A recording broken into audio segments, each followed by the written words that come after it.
Hi all, നമസ്കാരം. എല്ലാവർക്കും PKPS സ്വാഗതം.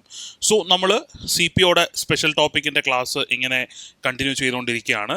അപ്പോൾ നമ്മൾ NDPS ആക്ട് നമ്മൾ കംപ്ലീറ്റ് ചെയ്തു. അപ്പോൾ നമ്മൾ ഇൻഫർമേഷൻ ടെക്നോളജി ആക്ട് നമ്മൾ സ്റ്റാർട്ട് ചെയ്തു. അതിലെ മൂന്നാമത്തെ ലെക്ചറാണ് ഇന്ന് നമ്മൾ ചെയ്യാനായിട്ട് പോകുന്നത്. ഓക്കെ, അപ്പോൾ കഴിഞ്ഞ ലെക്ചറുകളിലായിട്ട് നമ്മൾ IT ആക്ടിൻ്റെ സിലബസ് നമ്മൾ കംപ്ലീറ്റ് ആയിട്ട് ഡിസ്കസ് ചെയ്തു ബ്രീഫായിട്ട്. ദെൻ അതിനുശേഷം നമ്മൾ IT ആക്ടിൻ്റെ ബേസിക് കാര്യങ്ങൾ നമ്മൾ പറഞ്ഞു. അതിനുശേഷം നമ്മൾ സെക്ഷൻ 43 എന്താണ്, നമ്മൾ സെക്ഷൻ 43ൽ പറഞ്ഞിരിക്കുന്ന കുറച്ച് പ്രൊവിഷൻസും നമ്മൾ എന്ത് ചെയ്തു, കഴിഞ്ഞ ക്ലാസ്സുകളിലായിട്ട് നമ്മൾ ഡിസ്കസ് ചെയ്തു. അപ്പോൾ അതിൻ്റെ ബാക്കിയാണ് നമ്മൾ എന്ത് ചെയ്യാൻ പോകുന്നത്, ഇന്നത്തെ ക്ലാസ്സിൽ നോക്കാനായിട്ട് പോകുന്നത്. അപ്പോൾ നമ്മുടെ ക്ലാസ് ആദ്യമായിട്ട് കാണുന്നവരാണെങ്കിൽ എന്ത് ചെയ്യുക, കഴിഞ്ഞിട്ടുള്ള ലെക്ചേഴ്സ് കണ്ടിട്ട് വേണം എന്ത് ചെയ്യാനായിട്ട്, ഇതിലേക്ക് വരാനായിട്ട്. വളരെ ഡീറ്റെയിൽ ആയിട്ടാണ് നമ്മൾ എന്ത് ചെയ്യുന്ന ക്ലാസ്സസ് കൊണ്ടുപോകുന്നത്. അപ്പോൾ പ്രോപ്പറായിട്ട് നിങ്ങൾ എന്ത് ചെയ്യണം, നോട്ട് മേക്ക് ചെയ്യാനും നിങ്ങൾ നോക്കണം. ഓക്കെ, അപ്പോൾ നമുക്ക് തുടങ്ങാം. അപ്പോൾ കഴിഞ്ഞ ക്ലാസ്സിൽ നമ്മൾ സെക്ഷൻ 43 എന്താണെന്ന് നമ്മൾ പറഞ്ഞു. സെക്ഷൻ 43 എന്ന് പറയുന്നത് എന്താണ്, കമ്പ്യൂട്ടർ അല്ലെങ്കിൽ കമ്പ്യൂട്ടർ സിസ്റ്റം മുതലായവയ്ക്ക് കേടുപാടുകൾ വരുത്തി കഴിഞ്ഞാൽ നമുക്ക് പെനാൽറ്റി അല്ലെങ്കിൽ കോമ്പൻസേഷൻ ഉണ്ടായിരിക്കും എന്ന് പറയുന്ന വകുപ്പാണ് ഏതെന്ന് പറയുന്നത്, സെക്ഷൻ 43 എന്ന് പറയുന്നത്. പിന്നെ നമ്മൾ ഇൻ ഡെപ്തിലേക്ക് പോയപ്പോൾ നമുക്ക് മനസ്സിലായ കാര്യം, സെക്ഷൻ 43ൽ തന്നെ എന്ത് ചെയ്തിട്ടുണ്ട്, കുറേ കാര്യങ്ങൾ ലിസ്റ്റ് ഔട്ട് ചെയ്തിട്ടുണ്ട്. ആ പറഞ്ഞിരിക്കുന്ന ഏതെങ്കിലും കാര്യങ്ങൾ എന്ത് ചെയ്യുന്നു, ഓണറുടെയോ അല്ലെങ്കിൽ ചുമതലപ്പെട്ട ആളുടെയോ പെർമിഷൻ ഇല്ലാതെ നമ്മൾ ചെയ്യുവാണെന്നുണ്ടെങ്കിൽ, അത് കാരണം എന്തെങ്കിലും ഡാമേജ് ഒക്വർ ചെയ്യുക അല്ലെങ്കിൽ ഡാമേജ് ഉണ്ടാവുകയാണെന്നുണ്ടെങ്കിൽ ഡെഫിനറ്റ്ലി എന്തുണ്ടാവും, പെനാൽറ്റി അല്ലെങ്കിൽ കോമ്പൻസേഷൻ ഉണ്ടായിരിക്കുമെന്നാണ് പറയുന്നതെന്നാണ് ഡീറ്റെയിൽഡ് ആയിട്ട് സെക്ഷൻ 43 പറയുന്നത്. ഓക്കെ, അതിൽ നമ്മൾ ഒന്നാമത്തെ കാര്യം നമ്മൾ പറഞ്ഞു, എന്താണ്, അൺഓതറൈസ്ഡ് ആയിട്ടുള്ള ആക്സസ്, അല്ല അനുമതി ഇല്ലാതെ അല്ലെങ്കിൽ പെർമിഷൻ ഇല്ലാതെ നമ്മൾ എന്ത് ചെയ്യുന്നു, ഒരു കമ്പ്യൂട്ടർ സിസ്റ്റം അല്ലെങ്കിൽ കമ്പ്യൂട്ടർ നെറ്റ്വർക്കിലേക്ക് നമ്മൾ എന്ത് ചെയ്യുന്നു, ആക്സസ് ചെയ്യുന്നു അല്ലെങ്കിൽ നമ്മൾ എന്ത് ചെയ്യുന്നു, പ്രവേശിക്കുന്നു. അത് കാരണം എന്തെങ്കിലും ഡാമേജ് ഉണ്ടായാൽ അതിനെന്തുണ്ടാവും, പെനാൽറ്റി അല്ലെങ്കിൽ കോമ്പൻസേഷൻ ഉണ്ടായിരിക്കും എന്ന് പറയുന്നത് എവിടെയാണ്, സെക്ഷൻ 43ലാണ്. അതുകൂട്ട് തന്നെ എന്താണ്, അൺഓതറൈസ്ഡ് ഡേറ്റ ഹാൻഡ്ലിംഗ് എന്ന് പറയുമ്പോൾ എന്താണ്, ഈ പറയുന്ന കൂട്ട് നമ്മൾ ഡേറ്റാ ബേസിൽ നിന്ന് എന്ത് ചെയ്യുന്നു, വിവരങ്ങൾ ഡൗൺലോഡ് ചെയ്യുന്നതോ അല്ലെങ്കിൽ കോപ്പി ചെയ്യുന്നതോ അല്ലെങ്കിൽ പകർത്തുന്നതോ ഒക്കെ ചെയ്യുന്നത് എന്താണ്, ഈ പറയുന്ന ഡാമേജിനകത്ത് വരുന്നതാണെന്നും അതുകൊണ്ട് എന്താണ്, അതിന് പെനാൽറ്റി അല്ലെങ്കിൽ കോമ്പൻസേഷൻ കിട്ടുമെന്ന് നമ്മൾ പറഞ്ഞു. പിന്നെ അതിനുശേഷം നമ്മൾ പറഞ്ഞു എന്താണ്, മാൽവെയർ ലൈക്ക് കമ്പ്യൂട്ടർ കണ്ടാമിനൻസ് അല്ലെങ്കിൽ കമ്പ്യൂട്ടർ വൈറസസ് നമ്മൾ എന്ത് ചെയ്യുന്നു, ഇൻട്രൊഡ്യൂസ് ചെയ്യുവാണെന്നുണ്ടെങ്കിൽ അവിടെയും എന്തുണ്ടാവും, ഡാമേജ് ഉണ്ടാവും. സോ ഡെഫിനറ്റ്ലി അതിനും എന്തായിരിക്കും, ലയബിൾ ആയിരിക്കും എന്ന് പറയുന്നുണ്ട് സെക്ഷൻ 43 അല്ലേ. ഈ മൂന്ന് കാര്യങ്ങളാണ് നമ്മൾ കഴിഞ്ഞ ക്ലാസ്സിൽ പറഞ്ഞത്. അതുകൂടാതെ എന്താണ് കമ്പ്യൂട്ടർ കണ്ടാമിനൻ്റ് എന്നൊക്കെ എന്ത് ചെയ്തിട്ടുണ്ടായിരുന്നു, നമ്മൾ ഡിസ്കസ് ചെയ്തിട്ടുണ്ടായിരുന്നു. ഓക്കെ, അപ്പോൾ മൂന്ന് കാര്യങ്ങൾ നമ്മൾ സെറ്റാക്കി. ആ മൂന്ന് കാര്യങ്ങൾ കൃത്യമായിട്ട് ഓർത്തിരിക്കണം. എന്താണ് അൺഓതറൈസ്ഡ് ആക്സസ്, എന്താണ് അൺഓതറൈസ്ഡ് ആയിട്ടുള്ള അല്ലെങ്കിൽ അനുവദിക്കപ്പെടാത്ത പ്രവേശനം. ദെൻ രണ്ട് എന്താണ്, അൺഓതറൈസ്ഡ് ഡേറ്റ ഹാൻഡ്ലിംഗ് അല്ലേ, എന്ത് ചെയ്തു, നമ്മൾ ഡേറ്റാസ് എന്ത് ചെയ്യുന്നു, അൺഓതറൈസ്ഡ് ആയിട്ട് ഹാൻഡിൽ ചെയ്യുന്നു. മൂന്നാം എന്താണ്, കമ്പ്യൂട്ടർ കണ്ടാമിനൻറ്റുകളോ വൈറസുകളോ നമ്മൾ എന്ത് ചെയ്യുന്നു, ഇൻട്രൊഡ്യൂസ് ചെയ്യുന്നു. ദെൻ നാലാമത്തെ കേസാണ് എന്തെന്ന് പറയുന്നത്, നമ്മൾ എന്തുണ്ടാക്കുന്നു, ഡാമേജ് ഉണ്ടാക്കുന്നു അല്ലേ. ഏതെങ്കിലും കമ്പ്യൂട്ടർ സിസ്റ്റം അല്ലെങ്കിൽ computer network data, computer database അല്ലെങ്കിൽ അത്തരം കമ്പ്യൂട്ടറിലോ കമ്പ്യൂട്ടർ സിസ്റ്റത്തിലോ കമ്പ്യൂട്ടർ നെറ്റ്വർക്കിലോ ഉള്ള മറ്റേതെങ്കിലും പ്രോഗ്രാമുകൾ എന്നിവയെ നശിപ്പിക്കുകയോ നശിപ്പിക്കാൻ കാരണമാകുകയോ ചെയ്യുന്നതും എന്താണ്, ഈ പറയുന്ന സെക്ഷൻ 43ൻ്റെ അണ്ടറിൽ വരുന്ന കാര്യമാണ്. അതായത് നമ്മൾ എന്ത് ചെയ്യുന്നു, ഒരു കമ്പ്യൂട്ടർ അല്ലെങ്കിൽ കമ്പ്യൂട്ടർ സിസ്റ്റം അല്ലെന്നുണ്ടെങ്കിൽ കമ്പ്യൂട്ടർ നെറ്റ്വർക്ക് അതിലുള്ള ഡേറ്റാസ് എന്ത് ചെയ്യുന്നു, നമ്മൾ നശിപ്പിക്കുന്നു അല്ലെങ്കിൽ നമ്മൾ എന്ത് ചെയ്യുന്നു, നശിപ്പിക്കാൻ കാരണമാകുന്നു. അങ്ങനെയായാലും അത് കാരണം ഉണ്ടാകുന്ന ഡാമേജിന് നമ്മൾ കോമ്പൻസേഷൻ അല്ലെങ്കിൽ പെനാൽറ്റിക്ക് ലയബിൾ ആണ് എന്നും ഇവിടെ പറയുന്നുണ്ട്, സെക്ഷൻ 43 പറയുന്നുണ്ട്. ഓക്കെ, ഡാമേജ് എന്ന് പറയുമ്പോൾ എന്താണ്, നമ്മളിപ്പോൾ എന്ത് ചെയ്യുന്നു, ഒരു കമ്പ്യൂട്ടറിലേക്ക് നമ്മൾ എന്ത് ചെയ്യുന്നു, ആക്സസ് കിട്ടിയതിന് ശേഷം നമ്മൾ എന്ത് ചെയ്യുന്നു, അവിടുത്തെ ഡേറ്റാസ് നമ്മൾ എന്ത് ചെയ്യണം, ഡിലീറ്റ് ചെയ്ത് കളയുവാണ് അല്ലെങ്കിൽ നമ്മൾ നീക്കം ചെയ്യുവാണ് അല്ലേ. അപ്പോൾ എന്താണ്, നമ്മൾ ഡാമേജ് ചെയ്തേക്കുക അല്ലെങ്കിൽ എന്ത് ചെയ്യുന്നു, നമ്മൾ ഇത്തരത്തിലുള്ള ഏതെങ്കിലും കമ്പ്യൂട്ടർ സംവിധാനങ്ങൾ നമ്മൾ എന്ത് ചെയ്യുന്നു, അടിച്ച് നശിപ്പിക്കുന്നു, ഒരു ഫിസിക്കൽ ഡാമേജ് കോസ് ചെയ്യുന്നു. ഫോർ എക്സാമ്പിൾ എന്താണ്, ഒരു സെക്യൂർഡ് ആയിട്ടുള്ള സെർവർ റൂം, ഓക്കെ, അവിടേക്ക് നമ്മൾ കയറിയിട്ട് അവിടുത്തേക്കുള്ള ഇൻ്റർനെറ്റ് കണക്ഷൻ നമ്മൾ എന്ത് ചെയ്യും, നമ്മൾ കട്ട് ചെയ്ത് കളയുന്നു അല്ലേ. അപ്പോൾ ഡാമേജ് ആണ് അല്ലേ. അപ്പോൾ എന്ത് സംഭവിക്കും, ടോട്ടലി എന്താവും, അതിന് പ്രവർത്തിക്കാൻ പറ്റത്തില്ല, കാരണം ഇൻ്റർനെറ്റ് എന്താവത്തില്ല, അവിടെ അവൈലബിൾ ആവത്തില്ല. അപ്പോൾ അവിടെ ചെയ്തേക്കുന്നത് എന്താണ്, ഒരു ഡാമേജ് ആണ് നമ്മളോട് ചെയ്തിരിക്കുന്നത്. അപ്പോൾ ഇത്തരത്തിൽ എന്തെങ്കിലും ചെയ്യുവാണെന്നുണ്ടെങ്കിലും അതെവിടെ വരും, സെക്ഷൻ 43 വരും എന്ന് കൃത്യമായിട്ട് എന്ത് ചെയ്യുന്നുണ്ട്, സെക്ഷൻ 43 ക്ലോസ് 4ൽ കൃത്യമായിട്ട് പറയുന്നുണ്ട്. ഓക്കെ, ദെൻ അടുത്ത എന്താണ്, disrupts or causes disruption of any computer system or computer network. അതായത് ഏതെങ്കിലും കമ്പ്യൂട്ടർ സിസ്റ്റം അല്ലെങ്കിൽ കമ്പ്യൂട്ടർ നെറ്റ്വർക്കിൻ്റെ എന്ത് ചെയ്യുന്നു, പ്രവർത്തനത്തെ എന്ത് ചെയ്യുന്നു, തടസ്സപ്പെടുത്തുന്നു. ഇപ്പോൾ നേരത്തെ ഞാൻ പറഞ്ഞ എക്സാമ്പിൾ നിങ്ങൾ എടുത്താൽ മതി. എന്താണ്, ഒരു ഇൻ്റർനെറ്റ് കേബിൾ ആണ് അല്ലേ. അപ്പോൾ നമ്മൾ കട്ട് ചെയ്ത് കഴിഞ്ഞാൽ അതെന്താ ഡാമേജ് എന്നുള്ള പെർസ്പെക്റ്റീവിൽ നമുക്ക് കൊണ്ടുവരാനായിട്ട് പറ്റും അല്ലേ. അങ്ങനെ കട്ട് ചെയ്ത് കഴിയുമ്പോൾ എന്താണ് ആ സെർവറും ഇൻ്റർനെറ്റുമായിട്ടുള്ള കണക്ഷൻ എന്ത് ചെയ്യും, വിച്ഛേദിക്കപ്പെടും. അപ്പോൾ ആ സെർവറിൽ നിന്ന് എന്ത് ഡേറ്റയാണോ അല്ലെങ്കിൽ എന്ത് കാര്യമാണോ നമുക്ക് കിട്ടേണ്ടത് ആ ഒരു സർവീസിന് എന്തുണ്ടാവും, തടസ്സം ഉണ്ടാവും അല്ലേ. കാര്യം ഇൻ്റർനെറ്റ് ഇല്ലാത്തതുകൊണ്ട് തടസ്സം ഉണ്ടായി. അപ്പോൾ നമ്മുടെ ആ ഒരു പ്രവൃത്തി കാരണം എന്ത് ചെയ്യപ്പെട്ടു, ആ സെർവറിന് എന്ത് ചെയ്യാൻ പറ്റില്ല, അതിൻ്റെ ഒരു ജോബ് അല്ലെങ്കിൽ അത് എന്തിനാണോ ആ സെർവർ നമ്മൾ യൂസ് ചെയ്യുന്നത് അതിൻ്റെ ഫംഗ്ഷൻ നമുക്ക് എന്ത് ചെയ്യാൻ പറ്റില്ല, ചെയ്യാനായിട്ട് പറ്റില്ല. അല്ലെങ്കിൽ ഫംഗ്ഷനെ നമ്മൾ എന്ത് ചെയ്യാണ്, ഡിസ്റപ്റ്റ് ചെയ്യുവാണ്. ഓക്കെ, അങ്ങനെ ഒരു ഡിസ്റപ്ഷൻ മൂലം ഉണ്ടാകുന്ന ഡാമേജിനും എന്താണ് ഈ പറയുന്ന കൂട്ട് കോമ്പൻസേഷൻ അല്ലെന്നുണ്ടെങ്കിൽ പെനാലിറ്റി ഉണ്ടായിരിക്കും എന്നുള്ളത് പറയുന്നത് എവിടെയാണ് എന്ന് ചോദിച്ചാൽ എവിടെയാണ്, അതും എവിടെ തന്നെയാണ്, ഈ പറയുന്ന സെക്ഷൻ 43-ലാണ്. അപ്പോൾ നമ്മുടെ സെക്ഷൻ്റെ ഔട്ട്ലൈൻ നമ്മൾ വായിക്കുമ്പോൾ നമുക്ക് മനസ്സിലാവുന്ന കാര്യം എന്ന് പറയുന്നത് എന്താണ്, ഡാമേജ് ഉണ്ടാക്കിയാൽ അതെന്താണ് ഉറപ്പായിട്ടും കോമ്പൻസേഷൻ അല്ലെങ്കിൽ ലയബിലിറ്റി കിട്ടും. ഇനി എന്താണ് ആ ഡാമേജസ് എന്നാണ് എന്ത് ചെയ്തേക്കുന്നത്, ഇങ്ങനെ സ്പെസിഫിക്കലി ഇപ്പോൾ 5 എണ്ണം നമ്മളെടുത്ത് പറഞ്ഞേക്കുന്നത്. ഈ 5 എണ്ണവും നിങ്ങൾക്ക് ക്ലിയർ ആയിട്ട് മനസ്സിലായി കാണും എന്നാണ് എൻ്റെ വിശ്വാസം. ഓക്കെ, അപ്പോൾ 5 എണ്ണം ഏതൊക്കെയാണ് കറക്റ്റായിട്ട് ചോദിക്കാം. അൺഓതറൈസ്ഡ് ആയിട്ടുള്ള ആക്സസ് കാരണം ഡാമേജ് ഉണ്ടാവുകയാണെങ്കിൽ അതിനുള്ള പെനാലിറ്റിയെക്കുറിച്ച് പറയുന്നു എവിടെ, സെക്ഷൻ 43. പിന്നെ എന്താ പറയുന്നത്, അൺഓതറൈസ്ഡ് ആയിട്ടുള്ള ഡേറ്റ ഹാൻഡ്ലിങ്, അതായത് ഡൗൺലോഡ് ചെയ്യുന്നു, കോപ്പി ചെയ്യുന്നു, എക്സ്ട്രാക്ട് ചെയ്യുന്നു തുടങ്ങിയ പോലുള്ള കാര്യങ്ങൾ ചെയ്തു കഴിഞ്ഞാൽ അവിടെയും എന്താണ് കോമ്പൻസേഷൻ അല്ലെങ്കിൽ പെനാലിറ്റി ഉണ്ടായിരിക്കും എന്ന് പറയുന്നുണ്ട്. അതെവിടെയാണ്, സെക്ഷൻ 43-ലാണ്. ഇനി എന്ത് ചെയ്യുന്നു, കമ്പ്യൂട്ടർ കണ്ടാമിനൻറ്റുകളോ അല്ലെങ്കിൽ കമ്പ്യൂട്ടർ വൈറസുകളോ നമ്മൾ എന്ത് ചെയ്യുന്നു, കമ്പ്യൂട്ടറിലേക്കോ കമ്പ്യൂട്ടർ സിസ്റ്റത്തിലേക്കോ അല്ലെങ്കിൽ നെറ്റ്വർക്കിലേക്കോ നമ്മൾ ഇൻട്രൊഡ്യൂസ് ചെയ്യുവാണെങ്കിൽ അവിടെയും നമുക്ക് എന്തുണ്ടാവും, കോമ്പൻസേഷൻ നമ്മൾ കൊടുക്കേണ്ടി വരും. അതാണ് 3-മത് പറയുന്ന കാര്യം എന്ന് പറയുന്നത്. 4 എന്താണ്, ഡാമേജ് ഉണ്ടാക്കുക, നശിപ്പിക്കുക അല്ലെ. നമ്മൾ എന്ത് ചെയ്യുന്നു, ഒരു കമ്പ്യൂട്ടർ അല്ലെങ്കിൽ കമ്പ്യൂട്ടർ സിസ്റ്റം അല്ലെങ്കിൽ കമ്പ്യൂട്ടർ നെറ്റ്വർക്കിനെ നമ്മൾ എന്ത് ചെയ്യുന്നു, ഡാമേജ് ഉണ്ടാക്കുന്നു. അതും എന്താണ് ഈ പറയുന്ന സെക്ഷൻ 43 വരുന്ന കാര്യമാണ്. പിന്നെ 5-മത് പറഞ്ഞേക്കുന്ന കാര്യം എന്താണ്, ഇത്തരത്തിലുള്ള ഡാമേജ് കാരണം അല്ലെങ്കിൽ എന്ത് ചെയ്യുന്നു, നമ്മൾ എന്തെങ്കിലും കമ്പ്യൂട്ടറിൻ്റെ പ്രവർത്തനത്തെ തടസ്സപ്പെടുന്ന രീതിയിൽ നമ്മൾ എന്ത് ചെയ്യുന്നു, എന്തെങ്കിലും ആക്ട് നമ്മൾ ചെയ്യുവാണെന്നുണ്ടെങ്കിൽ അവിടെയും നമുക്ക് എന്തുണ്ടാവും, ഈ പറയുന്ന കോമ്പൻസേഷൻ നമ്മൾ കൊടുക്കേണ്ടി വരും എന്നും ഇവിടെ പറയുന്നുണ്ട്. സെക്ഷൻ 43 വ്യക്തമായിട്ട് പറയുന്നുണ്ട്. ഈ 5 കാര്യങ്ങൾ ഇപ്പം തന്നെ തലേക്കറിയില്ലേ. ഇനി നിങ്ങൾ എക്സ്ട്രാ ഒന്നും പഠിക്കേണ്ട കാര്യമില്ല. ഈ ഒരു ഷോർട്ട് രീതിയിൽ ഈ ഒരു കീവേഡ് മാത്രം എന്ത് ചെയ്താൽ മതി, ജസ്റ്റ് നിങ്ങൾ ഓർത്തിരുന്നാൽ മതി. വളരെ സിമ്പിളായിട്ട് എന്ത് ചെയ്യാൻ പറ്റും, ആൻസർ ചെയ്യാനായിട്ട് നമുക്ക് പറ്റും. ഓക്കെ, ഇനി അടുത്ത പറയുന്ന കാര്യം എന്താണ്, denies or causes the denial of access. Okay, അപ്പോൾ ഡിനയൽ ഓഫ് ആക്സസ് അല്ലെങ്കിൽ എന്ത് ചെയ്യുന്നു, നമ്മൾ എന്ത് ചെയ്യുന്നു, പ്രവേശനം നിഷേധിക്കാൻ കാരണമാകുന്നു അല്ലെങ്കിൽ നമ്മൾ എന്ത് ചെയ്യുന്നു, പ്രവേശനം നമ്മൾ എന്ത് ചെയ്യുന്നു, മനഃപൂർവ്വം നമ്മൾ നിഷേധിക്കുന്നു. അപ്പോൾ അത്തരത്തിൽ ഉള്ള കാര്യങ്ങൾ ചെയ്തു കഴിഞ്ഞാലും അവിടെയും എന്തെങ്കിലും ഡാമേജ് ഒക്കോർ ചെയ്യുവാണെന്നുണ്ടെങ്കിൽ നമുക്ക് എന്തുണ്ടായിരിക്കും, കോമ്പൻസേഷൻ അല്ലെങ്കിൽ പെനാലിറ്റി ഉണ്ടായിരിക്കും എന്നുള്ളതാണ് 6-മത് പറയുന്ന കാര്യം. ഇപ്പോൾ ഡിനയൽ എന്ന് പറഞ്ഞാൽ നോക്കിക്കേ, നമുക്കറിയാം ഒരു പർട്ടിക്കുലർ വെബ്സൈറ്റ് ഉണ്ട്. ഓക്കെ, ഒരു വെബ്സൈറ്റ് ഉണ്ട്. ആ വെബ്സൈറ്റിലേക്ക് എന്ത് ചെയ്യാൻ പോവാണ്, നമ്മൾ ആക്സസ് ചെയ്യാനായിട്ട് പോവുകയാണ്. അപ്പോൾ എന്ത് ചെയ്യുന്നു, വേറൊരാൾ എന്ത് ചെയ്യുന്നു, ആരും ഈ ഒരു വെബ്സൈറ്റിലേക്ക് ആക്സസ് ചെയ്യല്ലേ എന്ന് കരുതിയിട്ട് എന്ത് ചെയ്യുന്നു, പല രീതിയിലുള്ള സോഫ്റ്റ്വെയർസ് ഉപയോഗിച്ചിട്ട് എന്ത് ചെയ്യുന്നു, ഇതിനെ നെറ്റ്വർക്ക് എന്ത് ചെയ്യുന്നു, നെറ്റ്വർക്ക് ട്രാഫിക്ക് കൂട്ടിയിട്ട് ഇതിലേക്കുള്ള ആക്സസ് എന്ത് ചെയ്യുന്നു, ഇല്ലാതാക്കുന്നു അല്ലേ. അപ്പോൾ ആക്ച്വലി എന്താണ്, ഈ പറയുന്ന പ്രവൃത്തി മൂലം നമുക്ക് ആക്സസ് ചെയ്യാൻ പോയ വെബ്സൈറ്റ് നമുക്ക് എന്ത് ചെയ്യില്ല, ആക്സസ് ചെയ്യാനായിട്ട് പറ്റിയില്ല അല്ലേ. അപ്പോൾ അവിടെ എന്താണ്, നമുക്ക് പ്രവേശിക്കേണ്ട ഒരു വെബ്സൈറ്റ് ആയിരുന്നു, അതെന്ത് ചെയ്തു, ഈ പറയുന്ന മാനിപ്പുലേഷൻ കാരണം നമുക്ക് എന്ത് ചെയ്യാൻ പറ്റിയില്ല, ആ വെബ്സൈറ്റ് നമുക്ക് ആക്സസ് ചെയ്യാനായിട്ട് നമുക്ക് പറ്റില്ല. കാര്യം ഇല്ലാത്ത നെറ്റ്വർക്ക് ജാം ഉണ്ടാക്കിയിട്ട് എന്ത് ചെയ്തു, നമുക്ക് അതിൻ്റെ ആക്സസ് നമുക്ക് എന്ത് ചെയ്തു, നിഷേധിച്ചു. അപ്പോൾ അത്തരത്തിലുള്ള കാര്യങ്ങൾ ചെയ്താലും ഇവിടെ വരും, സെക്ഷൻ 43-യുടെ അണ്ടറിൽ വരും. അപ്പോൾ 6 കാര്യങ്ങൾ സെറ്റാണ്. ഈ 6 എണ്ണം എന്ത് ചെയ്യണം, ഇങ്ങനെ മനസ്സിലിട്ട് എന്ത് ചെയ്യണം, ഇങ്ങനെ ഒന്ന് ഓടിച്ച് നമ്മൾ എന്ത് ചെയ്യണം, നോക്കണം. ഓക്കെ, ക്ലിയർ, പക്ക ഓക്കെ ആണ്, സെറ്റാണ് എന്ന് കരുതുന്നു. ഓക്കെ, ഇനി 7-മത്തെ കാര്യം എന്താ പറയുന്നത്, provides any assistance to any person to facilitate access to a computer, computer system or computer network in contravention of the provisions of this act, rules, regulations made thereunder. Okay, അപ്പോൾ ഈ എഴുതിയിരിക്കുന്നത് എന്താണ്, bear act ആണ്. Bear act പറഞ്ഞേക്കുന്ന അതേ sentence എന്ത് ചെയ്തേക്കാണ് ഞാൻ കടമെടുത്തിരിക്കുന്നത്. കാര്യം നമ്മുടെ ബെയർ ആക്ട് എന്നുള്ള ചോദ്യങ്ങളാണ് എന്ത് ചെയ്യുന്ന പോലെ ഡെഫിനറ്റ്ലി നമ്മുടെ അടുത്ത് ചോദിക്കാനായിട്ട് പോകുന്നത്.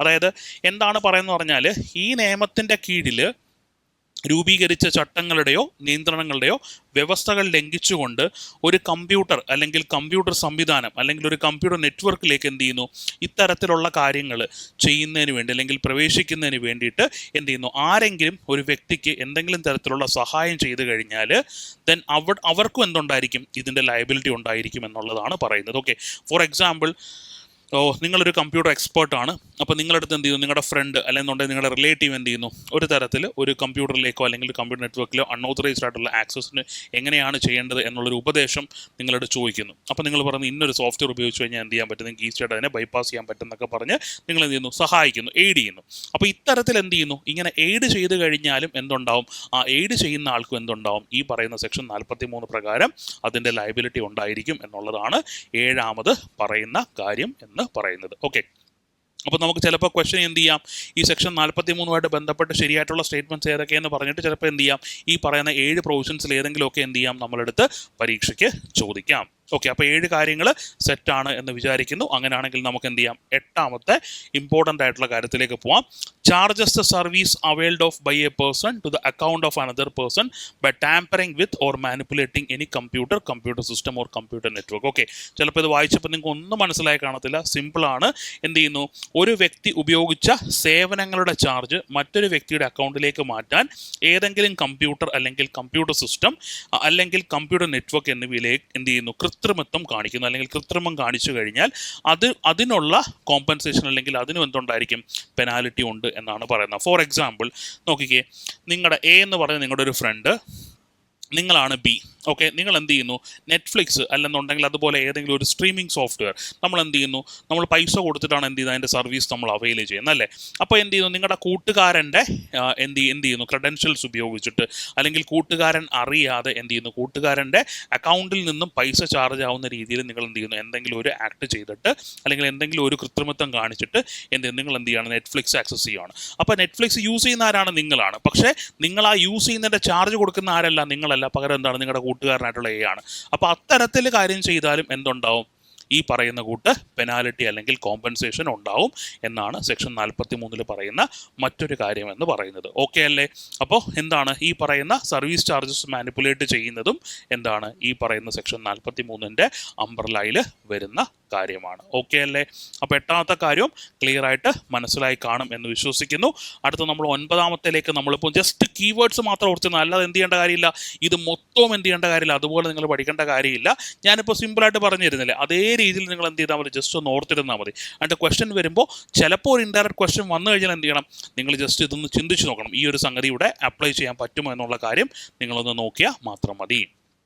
ഓക്കെ, നോക്കാം. എന്താ അടുത്ത പറഞ്ഞേക്ക്, എന്താ, destroys, deletes or alters any information residing in computer resource or diminishes its value or utility or affects it injuriously by any means. Okay, അതായത് ഒരു കമ്പ്യൂട്ടർ സംവിധാനത്തിൽ സൂക്ഷിച്ചിരിക്കുന്ന ഏതെങ്കിലും വിവരങ്ങൾ എന്ത് ചെയ്യുന്നു, നമ്മൾ നശിപ്പിച്ച് കളയുന്നു. ദാറ്റ് മീൻസ് എന്താണ്, ഒരു കമ്പ്യൂട്ടറിലുള്ള ഒരു ഹോസ്പിറ്റലിൻ്റെ കേസ് എടുത്ത് തന്നെ നമുക്ക് പറയാം. ഒരു ഹോസ്പിറ്റലിൽ എന്തുണ്ട്, ഒരു രോഗിയുടെ റെക്കോർഡുണ്ട് അല്ലേ, ആ റെക്കോർഡ് നമ്മൾ ഡിലീറ്റ് ചെയ്ത് കളയുന്നു. ഓക്കെ, അല്ലെങ്കിൽ എന്ത് ചെയ്യുന്നു, ഈ പറയുന്ന രോഗിയുടെ റെക്കോർഡ്സിലുള്ള ഏതെങ്കിലും വൈറ്റലായിട്ടുള്ള ഇൻഫർമേഷൻ നമ്മൾ എന്ത് ചെയ്യുന്നു, മായ്ച്ചു കളയുന്നു.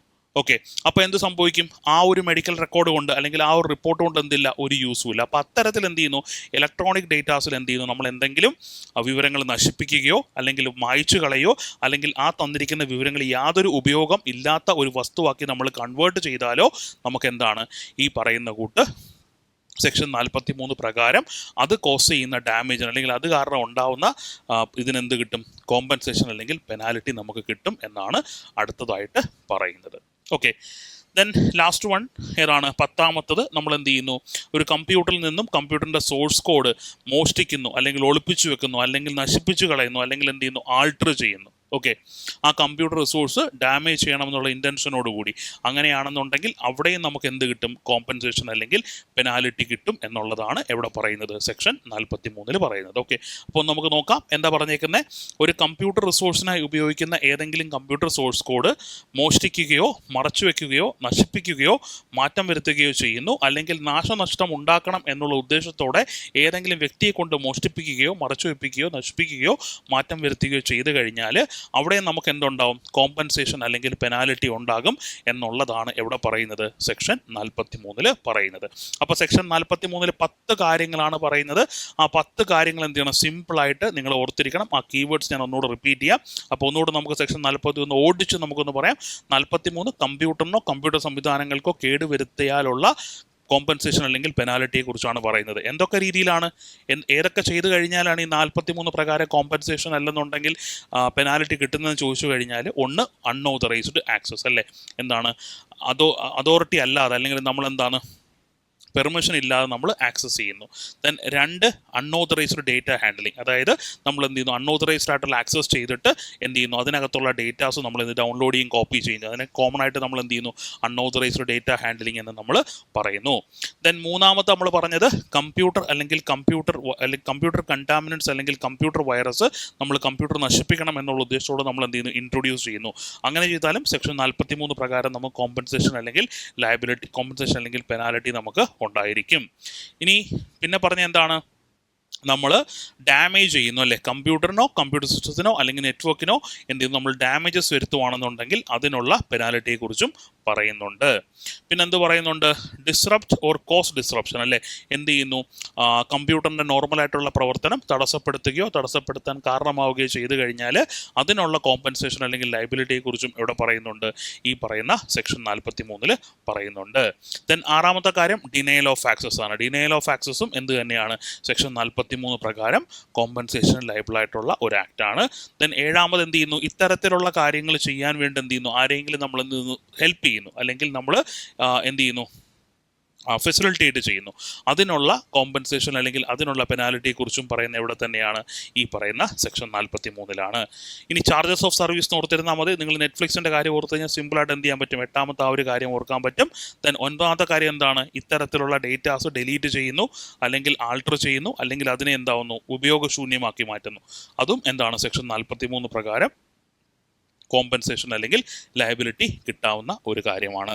ദെൻ ലാസ്റ്റ് വൺ നമ്മൾ എന്ത് ചെയ്യുന്നു, കമ്പ്യൂട്ടറിൻ്റെ source code. Okay, source code means എന്ന് പറഞ്ഞാൽ എന്താ, ലിസ്റ്റ് ഓഫ് പ്രോഗ്രാംസ് ഒക്കെയാണ് സോഴ്സ് കോഡ് നമ്മൾ സിമ്പിളായിട്ട് ലെയ്മാൻ ലാംഗ്വേജിൽ പറയുവാണെന്നുണ്ടെങ്കിൽ. ഓക്കെ, അപ്പോൾ കമ്പ്യൂട്ടർ സോഴ്സ് കോഡ് മോഷ്ടിക്കുകയോ ഒളിപ്പിച്ചു വെക്കുകയോ നശിപ്പിക്കുകയോ അല്ലെങ്കിൽ എന്താണ് ചേഞ്ച് ചെയ്യുകയോ ചെയ്തു കഴിഞ്ഞാൽ അത് കാരണം ഉണ്ടാകുന്ന ഡാമേജിനും എന്തുണ്ടായിരിക്കും, കോമ്പൻസേഷൻ അല്ലെങ്കിൽ പെനാലിറ്റി ഉണ്ടായിരിക്കും എന്ന് പറയുന്നുണ്ട്. എവിടെ, സെക്ഷൻ 43. അപ്പോൾ സെക്ഷൻ 43 എന്ത് ചെയ്തു, ക്ലിയർ ആയിട്ട് നിങ്ങൾക്ക് മനസ്സിലായി കാണും എന്ന് ഞാൻ വിശ്വസിക്കുന്നു.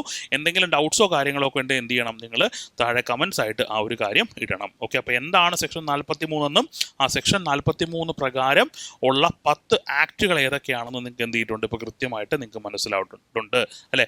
ഈ പറയുന്ന 10 കാര്യങ്ങൾ നമ്മൾ ചെയ്തു കഴിഞ്ഞാൽ നമുക്ക് എന്ത് കിട്ടും, പെനാലിറ്റി, അല്ലെന്നുണ്ടെങ്കിൽ നമുക്ക് എന്ത് കിട്ടും, കോമ്പൻസേഷൻ നമുക്ക്, അല്ലെങ്കിൽ പെനാലിറ്റിക്കോ കോമ്പൻസേഷനോ നമ്മൾ എന്താവും, ലയബിൾ ആവും. ഓക്കെ, അപ്പോൾ നമ്മുടെ ഫസ്റ്റ് കാറ്റഗറിയിലെ ഫസ്റ്റ് സെക്ഷൻ ആയിട്ടുള്ള സെക്ഷൻ 43 നമ്മൾ എന്ത് ചെയ്തു, സക്സസ്ഫുള്ളി നമ്മൾ കംപ്ലീറ്റ് ചെയ്തു. അപ്പോൾ സെക്ഷൻ 43 ഇപ്പോൾ എല്ലാവർക്കും ക്ലിയർ ആയിട്ട് മനസ്സിലായി കാണും എന്ന് ഞാൻ വിശ്വസിക്കുന്നു. ഓക്കെ, ഫൈൻ, പക്ക ഓക്കെ, ക്ലിയർ അല്ലേ? ഓക്കെ ആണെങ്കിൽ എല്ലാവരും എന്ത് ചെയ്യുക, താഴെ ഓക്കെ എന്ന് കമൻറ്റ് ചെയ്യുക. ഓക്കെ, ശരി. അപ്പോൾ നമ്മൾ അടുത്ത സെക്ഷൻ നമ്മൾ പഠിക്കാൻ പോകുന്നു സെക്ഷൻ 43A. എന്താണ് സെക്ഷൻ 43A എന്ന് നമുക്ക് എല്ലാവർക്കും അറിയാം. കാര്യം ഫസ്റ്റ് ക്ലാസ്സിൽ ഞാൻ പറഞ്ഞിട്ടുണ്ടായിരുന്നു ബ്രീഫായിട്ട്. എന്താണ് സെക്ഷൻ 43A എന്ന് ചോദിച്ചു കഴിഞ്ഞാൽ, ഡേറ്റ സംരക്ഷിക്കുന്നതിൽ അല്ലെങ്കിൽ ഡേറ്റ പ്രൊട്ടക്റ്റ് ചെയ്യുന്നതിൽ എന്തെങ്കിലും വീഴ്ച ഉണ്ടായിക്കഴിഞ്ഞാൽ അതിനുള്ള നഷ്ടപരിഹാരം എങ്ങനെയായിരിക്കണം, എന്തായിരിക്കണം എന്നൊക്കെ പ്രതിപാദിക്കുന്ന വകുപ്പാണ് ഏതെന്ന് പറയുന്നത്, സെക്ഷൻ 43A എന്ന് പറയുന്നത്. ഓക്കെ, അപ്പോൾ സെക്ഷൻ 43A എന്താ പറയുന്നത്, ഡേറ്റ സംരക്ഷിക്കുന്നതിൽ അല്ലെങ്കിൽ ഈ പറയുന്ന വിവരങ്ങൾ സംരക്ഷിക്കുന്നതിൽ എന്തെങ്കിലും വീഴ്ച ഉണ്ടായിക്കഴിഞ്ഞാൽ അല്ലെങ്കിൽ എന്തെങ്കിലും സെറ്റ് ബാക്സ് ഉണ്ടായിക്കഴിഞ്ഞാൽ അതിനുള്ള കോമ്പൻസേഷനെ കുറിച്ച് പ്രതിപാദിക്കുന്നതാണ് എന്തെന്ന് പറയാം, സെക്ഷൻ 43A. അപ്പോൾ സെക്ഷൻ 43 കോമ്പൻസേഷനാണ്, സെക്ഷൻ 43Aയും എന്താണ്, കോമ്പൻസേഷൻ തന്നെയാണ്.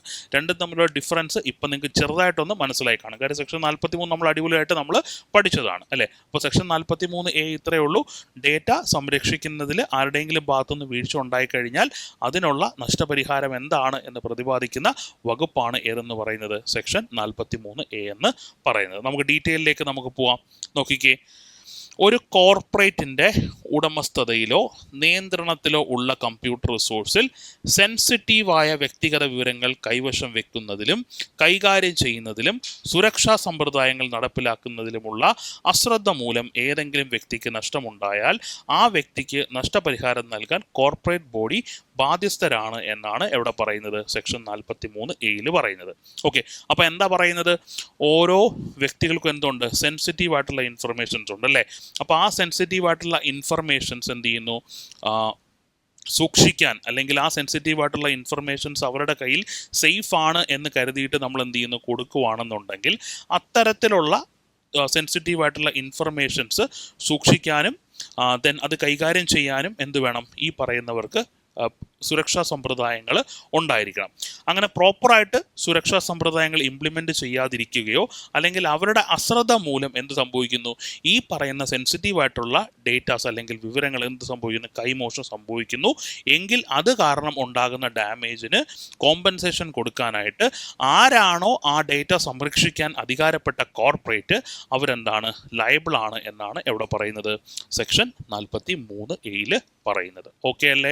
അപ്പോൾ സെക്ഷൻ 43A ക്ലിയർ ആയിട്ട് മനസ്സിലായി കാണുമെന്ന് വിശ്വസിക്കും. സിമ്പിളാണ്. എന്താണ്, സെൻസിറ്റീവ് ആയിട്ടുള്ള ഡേറ്റ ഇൻഫർമേഷൻസ് കൈകാര്യം ചെയ്യുന്നതിലോ കൈവശം വെക്കുന്നതിലോ എന്ത് ചെയ്യുന്നില്ല, പ്രോപ്പറായിട്ടുള്ള ഒരു സെക്യൂരിറ്റി മെക്കാനിസം അവർ ഇൻട്രൊഡ്യൂസ് ചെയ്യുന്നില്ല. അല്ലെങ്കിൽ എന്ത് ചെയ്യുന്നു, അവരുടെ ഭാഗത്തു നിന്നും അശ്രദ്ധ മൂലം എന്ത് സംഭവിക്കുന്നു, ഇത്തരത്തിലുള്ള സെൻസിറ്റീവ് ആയിട്ടുള്ള ഇൻഫർമേഷൻസ് എന്ത് ചെയ്യുന്നു, ലീക്ക് ആവുന്നു, അല്ലെങ്കിൽ സംരക്ഷിക്കുന്നതിൽ അവർ ഫെയിലുവർ ആവുന്നു, അല്ലെങ്കിൽ പരാജയപ്പെടുന്നു. അങ്ങനെയാണെന്നുണ്ടെങ്കിൽ അത് കാരണം ഉണ്ടാകുന്ന ഡാമേജിന് കോമ്പൻസേഷൻ കൊടുക്കാൻ ആ കൺസേൺഡ് ആയിട്ടുള്ള കോർപ്പറേറ്റ് ബോഡി അല്ലെങ്കിൽ ബോഡി ഓഫ് കോർപ്പറേറ്റ് എന്താണ്, ഇതിന് ലയബിൾ ആണ് എന്നാണ് സെക്ഷൻ 43 പറയുന്നത്. ഓക്കെ അല്ലേ? ക്ലിയർ അല്ലേ? അപ്പോൾ സെക്ഷൻ 43A ക്ലിയർ ആയിട്ട് മനസ്സിലായി കാണുമെന്ന് വിശ്വസിക്കുന്നു. അപ്പോൾ നമ്മൾ ബെയർ ആക്ട് വായിക്കുമ്പോൾ നമുക്ക് മനസ്സിലാവും പ്രധാനമായിട്ടും ഈ ഒരു സെക്ഷനിൽ 3 കാര്യങ്ങളെക്കുറിച്ചാണ് പറയുന്നത് അല്ലേ. ഒന്നെന്ന് പറഞ്ഞാൽ എന്താണ്, ഈ പറയുന്ന സെൻസിറ്റീവ് ഇൻഫർമേഷൻ അല്ലേ. എന്താണ് സെൻസിറ്റീവ് ഇൻഫർമേഷൻ എന്ന് എന്ത് ചെയ്യുന്നുണ്ട്, കൃത്യമായിട്ട് ഈ ഒരു സെക്ഷനിൽ പറയുന്നുണ്ട്.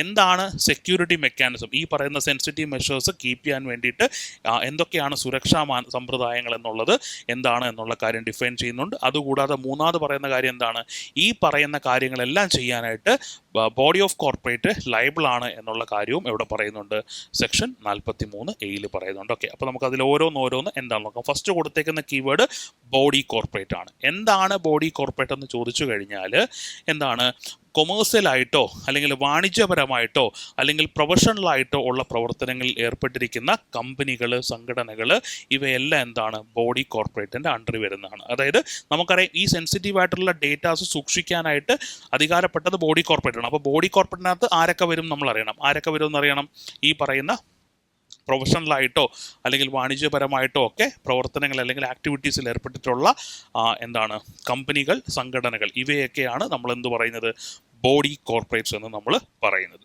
അപ്പോൾ ഇവരാണ് എന്ത് ചെയ്യേണ്ടത്, ഈ പറയുന്ന സെൻസിറ്റീവ് ആയിട്ടുള്ള ഡേറ്റാസ് സൂക്ഷിക്കാനായിട്ട് എന്ത് ചെയ്യേണ്ടത്, സെക്യൂരിറ്റി മെത്തേഡ്സ് ക്രിയേറ്റ് ചെയ്യേണ്ടത്. ഓക്കെ, അപ്പോൾ അടുത്തയായിട്ട് കൊടുത്തേക്കുന്നത് എന്താണ് reasonable security practice and procedures എന്നാണ്. അതായത് നമ്മുടെ കൈവശമുള്ള വിവരം അല്ലെങ്കിൽ ഇൻഫർമേഷൻ സേഫ് ആക്കി വെക്കാൻ വേണ്ടിയിട്ട് എന്ത് ചെയ്യുന്നു, ഒരു സ്ഥാപനം സ്വീകരിക്കുന്ന നടപടിക്രമങ്ങളെയാണ് നമ്മൾ എന്ത് പറയുന്നത്, reasonable security practices and procedures എന്ന് പറയുന്നത്. അപ്പോൾ ഒരു സെൻസിറ്റീവ് ഡേറ്റ കൈകാര്യം ചെയ്യുന്ന ഓർഗനൈസേഷൻ ആണ് അല്ലെങ്കിൽ ബോഡി കോർപ്പറേറ്റ് ആണെങ്കിൽ ഡെഫിനറ്റ്ലി അവരെന്ത് ചെയ്യണം, ഈ പറയുന്ന ഇൻഫർമേഷൻ സേഫ് ആക്കി വെക്കേണ്ടത് അവരുടെ റെസ്പോൺസിബിലിറ്റിയാണ്. അപ്പോൾ ആ ഇൻഫർമേഷൻ സേഫ് ആക്കി വെക്കുന്നതിനായിട്ട് എന്ത് ചെയ്തിട്ടുണ്ട്, ഇവർക്ക് കുറച്ച് റൂൾസും പ്രൊസീജിയേഴ്സൊക്കെ ഉണ്ട്. ഇതിനെയാണ് നമ്മൾ എന്ത് പറയുന്നത്, reasonable security practice and procedures എന്ന് പറയുന്നത്. ഓക്കെ അല്ലേ? അപ്പോൾ അത് ചെയ്യാനായിട്ട് ആര് ബാധ്യസ്ഥരാണ്, ഇവർ ബാധ്യസ്ഥരാണ്. ഓക്കെ, മേ ബി ഈ പറയുന്ന റീസണബിൾ സെക്യൂരിറ്റി പ്രാക്ടീസ് എന്ന് പറയുന്നത് ഈ പറയുന്ന വ്യക്തിയും കോർപ്പറേറ്റുമായിട്ട് എന്ത് ചെയ്യുന്നു, നമ്മളിപ്പോൾ നമ്മുടെ ഒരു ബാങ്കിൽ നമ്മൾ എന്ത് ചെയ്യുന്നു, ഒരു അക്കൗണ്ട് ഓപ്പൺ ചെയ്യുന്നു. അപ്പോൾ നമ്മുടെ ഡീറ്റെയിൽസ് ഒക്കെ എന്ത് ചെയ്യും, നമ്മൾ കൊടുക്കുക. അപ്പോൾ ബാങ്കും നമ്മളും തമ്മിൽ എന്തുണ്ട്, ഒരു എഗ്രിമെൻ്റ് ഉണ്ട്. നമ്മുടെ കോൺഫിഡൻഷ്യൽ ആയിട്ടുള്ള ഇൻഫർമേഷൻ നമുക്കല്ലാതെ വേറെ ആർക്കും നമ്മൾ കൊടുക്കത്തില്ല എന്ന് നമ്മൾ പറയും അല്ലേ.